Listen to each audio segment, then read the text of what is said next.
Allergies are best or first seen in most horses on the skin. Typically what we see is a hive reaction, usually around the neck and shoulders. A lot of times this can be due to exposure because of what they put their head down in and whatever. It can also be due to contact dermatitis and whatever. Around the head and eyes you see some swelling, typically where it looks like their eyes are puffy and it looks like they're trying to partially closing up. Around the nose you'll see quite a bit of enlargement around their nostrils and their lips. These are also indicative that a horse potentially has a local exposure due to, you name it. It can be anything from a food allergy to a contact, allergy, dermatitis. And these things, as a rule, subside quite readily, but they can also be indicative that if you've got a systemic anaphylaxis or generalized allergy reaction, that they may need to be addressed by a professional right away.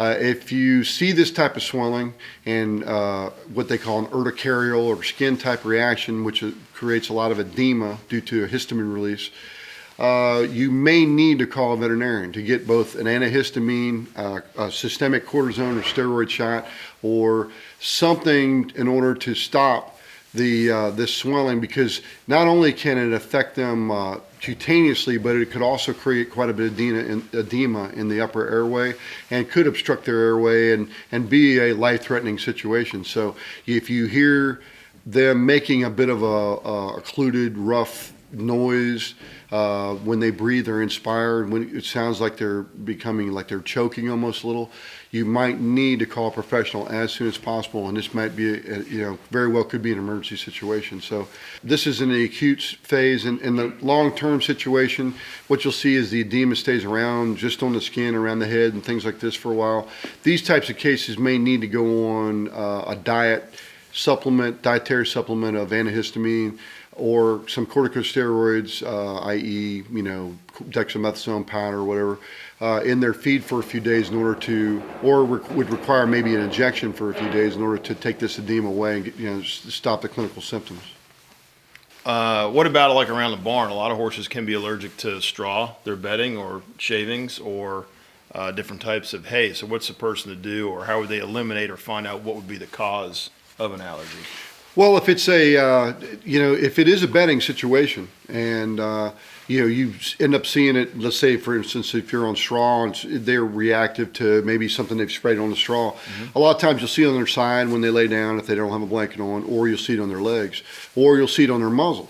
You can go ahead and start changing these kind of things out and start, removing the straw, put them on shavings is what I usually recommend to start with. And you can see an immediate, decline or complete removal of the edema or local reaction. If it turns out that's not the case, then you've got to go into a little bit more depth as far as trying to figure out what the cause is. A lot of times what we find out then is it tends up being a food allergy, or maybe something, their hay or the feed stuffs that they've been eating have been sprayed with. And you may need to change feeds. You may need to go with something that's very, very clean, a certain type of feed that's dust free and whatnot, in order to try to start eliminating what the cause is. But this is a systemic process that you have to go through in order to make that diagnosis. Yeah. When you're on the road, if you get a horse that has an allergy, a lot of times it can be from something just because of the environment, new environment, something they haven't been exposed to before, and they'll have a local reaction. A lot of times you can just work on it topically. You can wipe them down with some alcohol in order to try to remove whatever the cause is, or you may go with some systemic corticosteroids. It just depends on if you're racing or showing or whatever it is that you're doing. What you got to worry about there is that you give them medication that would test. You can't have antihistamines in a racehorse or certain steroids in racing jurisdictions, so you got to be careful about what you actually administer to them yourself or have administered to them. So you kind of have to be careful about how you're going to attack or approach treating things when you're on the road. As far as like show horses concerned, most of the time the steroids aren't a big deal. So if you got to give them a pack of Etilog or dexamethasone, no big deal, and basically you'll deal with it when you get home. Typically these things subside when you remove the inciting cause, as a rule.